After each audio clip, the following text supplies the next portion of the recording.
Money is so emotional. There is a huge connection between personal well-being and savings and debt issues. I definitely think it's very important to know how to manage your money because I've seen a lot of people get into debt and it's not easy to get out of. I think it's just a really hard road to start getting down. Just because if you don't watch your expenses, you can easily just lose them all and just blow all your money that you have without reason. By not managing our money well, by getting into debt, can have huge impacts on our well-being and that of our family and friends and the community. The community at large isn't going to do well if they have a whole society that is in debt, can't afford to buy homes, can't afford to pay it back into the community. So it's very, very important that we learn to manage our finances well. In 2008, a study was published in the American Journal of Health Promotion that tested the association of health risk behaviors among college students and credit card debt. It showed that debt of at least $1,000 was associated with nearly every risk indicator tested, including obesity, insufficient physical activity, excess television viewing, infrequent breakfast consumption, fast food consumption, unhealthy weight control, body dissatisfaction, binge drinking, substance use, and violence.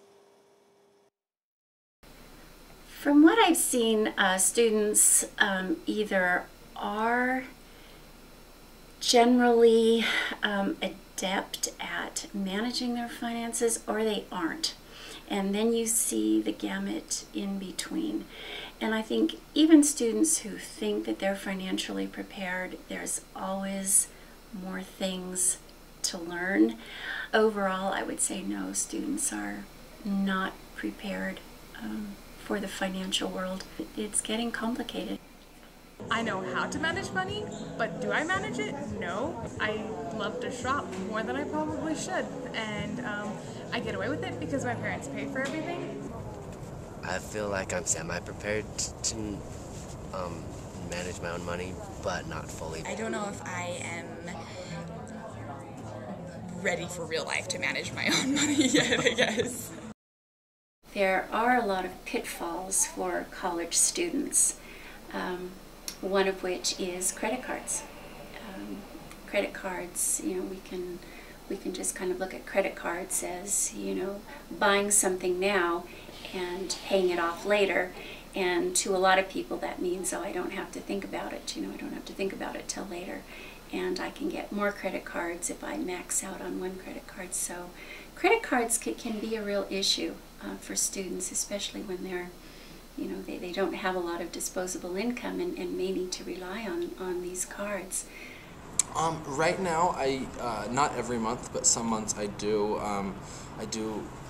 create some debt on my credit card. It usually, for me, happens towards the end of the semester if I didn't quite budget correctly in terms of taking out loans and how much money I'm going to be making. Then sometimes I will use the credit card a little bit there at the end to carry me through.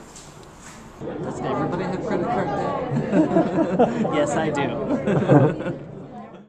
A nationwide survey conducted by the Institute for Higher Education Policy indicated that while the majority of students use credit cards responsibly, there are some whose credit card use is putting them at risk. The survey found that close to 1 in 5 students report average balances of $1,000 or more on their credit cards.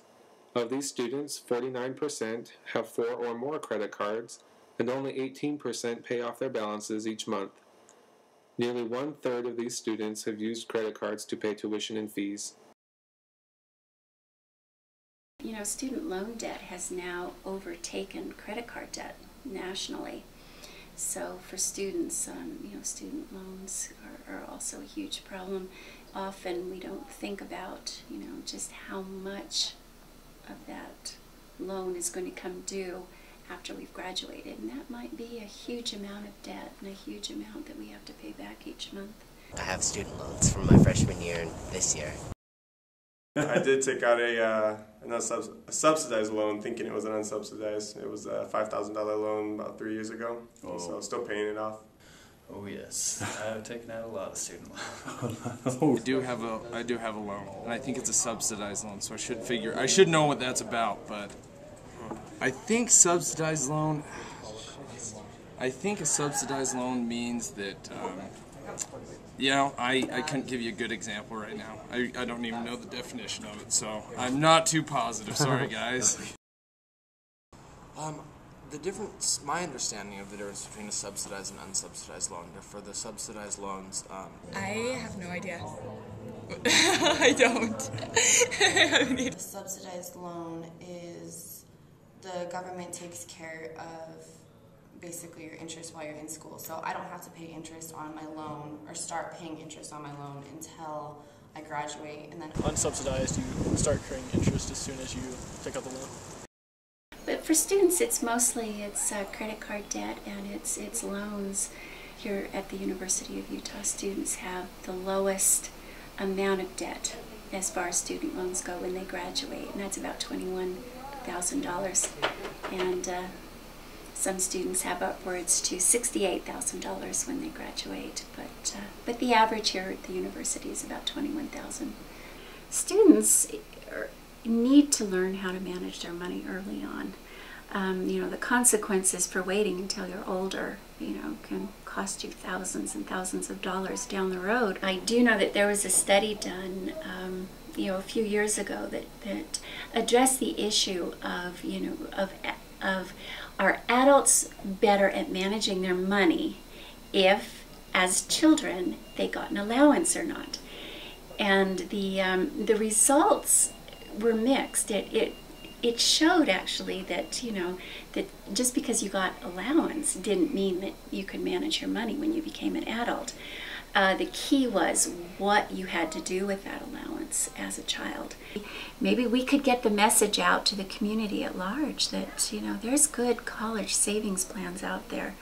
There are students too that need help, you know, budgeting. I actually don't have a budget that I actively use. If I had to go about making one. I haven't created an actual budget plan, other than the fact that I just make sure that I have enough for rent each month and I have enough to pay the utilities and everything else, and I'm hoping that the rest of it kind of falls into place. You know, that's probably why I don't have a good one made. I mean, I've heard people talk about budgets and I can come up with something from there, but I don't have a real structure that I would turn to. Broke means that's your budget. I used to, but now I'm just broke all the time. When you know the basics of budgeting, that's great. But then there's other things that I think that students need to learn that they generally are unaware of, like being able to download your credit report for free. We're now able to do that.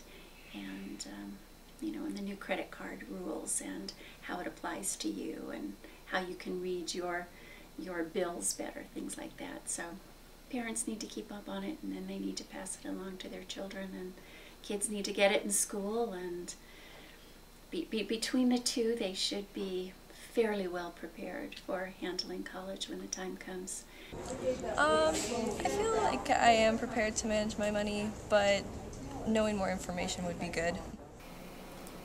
Come to the Personal Financial Management Center. We've got lots of ideas, lots of, we could do one-on-one counseling, and it's free. It's free for students to come.